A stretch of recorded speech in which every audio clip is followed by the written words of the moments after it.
तूने नाश करवा दिया। देख ले यार, ये बुढ़ापे में हमें बदनाम करवा के छोड़ेगी। देखिए सुनो तो सही चचा, हाँ। तुम घबराओ मत, तुम जो भी पूछे यूं कह दियो मैं था। अरे घबराने की तो बात ही है, तू हमें पिटवाएगी बुढ़ापे में, हमें नहीं हमें सुनो जेल करवा के छोड़ेगी। तू दिख रहे है ढंग। चचा, मेरी बात सुनो, तुम्हारा एहसान का बदला एहसान से उतारूंगी।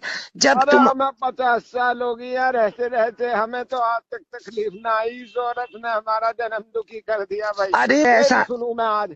ये तुम मुझ पे एहसान कर दो, जब तुम कह दोगे कि हाँ मैं ही था ना, तो इसका एहसान मैं तुम्हारे लिए ये चुकाऊंगी। जब तुम्हारा इंतकाल हो जाएगा, खबर खुदैया के पैसे और मैं दूंगी। देखिए तेरी बहन का सुअरिया और इंतकाल करवा रही है मेरा। पटाऊ तेरी के कमर पैसे पे भी मैं ऐसी, दूंगी, और बिरयानी की अरे 4 तेरी देगा कमर पे उतरवाऊंगी। ऐसी लठिया बजवाऊंगा आज। और तेरी, तेरे चूतड़ों पे ऐसी लठिया बजवाऊंगा, याद करने लायक। तू मिल जा आज मुझे।